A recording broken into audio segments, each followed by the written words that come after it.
La 56e session de la CEDEAO a été marquée par des décisions majeures, tout en saluant l'amélioration des performances économiques et des programmes régionaux d'intégration. La conférence a exhorté les États membres à prendre les dispositions permettant la poursuite des réformes économiques. Tout en se félicitant de l'amélioration de l'état de convergence macroéconomique en 2019, elle exhorte les États membres à poursuivre les efforts visant le respect des critères de convergence. La création d'une union monétaire a également été réaffirmée à Abuja. Le programme de mise en œuvre d'une monnaie unique a connu des avancées significatives. Les chefs d'État et de gouvernement ont pris note des propositions de symbole de la monnaie unique de la CEDEAO et adoptent le symbole de l'écho qui est le suivant, EC. En ce qui concerne le nom de la Banque centrale de la CEDEAO, la conférence adopte celui-ci, Banque centrale de l'Afrique de l'Ouest. Nos délibérations ont également réitéré l'importance de la création de la monnaie unique de la CEDEAO et les mesures pour accélérer sa mise en œuvre. L'agriculture, les infrastructures ou encore l'énergie sont des secteurs porteurs de croissance que la CEDEAO entend renforcer avec le concours de la BAD. Les chefs d'État et de gouvernement notent l'insuffisance de l'offre d'énergie au sein de la communauté et saluent les actions entreprises par les institutions régionales en vue d'accroître les capacités de production tout en privilégiant les sources d'énergie renouvelables.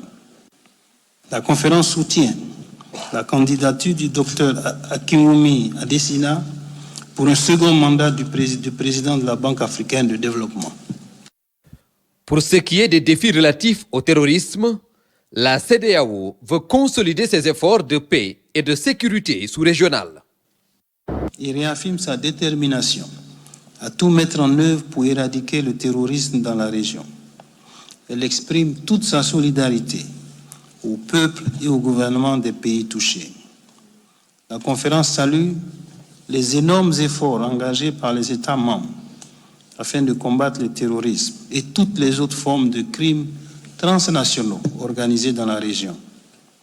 Elle réitère son appel au Conseil de sécurité des Nations Unies pour que la force conjointe du G5 Sahel soit placée sous chapitre 7 de la Charte des Nations Unies.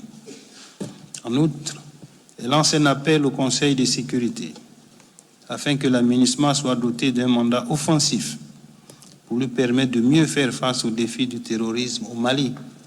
Elle réaffirme en particulier notre soutien total à la lutte contre le terrorisme de notre région en impliquant toutes les couches sociales et toutes les intelligences pour faire face à ce fléau qui sape le développement de notre région. Les questions politiques n'ont pas été en reste. La conférence des chefs d'État invite à la poursuite du processus démocratique en cours en Guinée-Bissau. Elle félicite les deux candidats du second tour et les exhorte à rester engagés en faveur d'un scrutin pacifique, transparent et crédible. Le même souhait pour les élections présidentielles et générales prévues en 2020 dans 6 pays de la CEDEAO, le Togo, la Côte d'Ivoire, la Guinée, le Burkina Faso, le Ghana et le Niger. Aussitôt après les travaux, la Pointe Sarène a repris la direction de Dakar.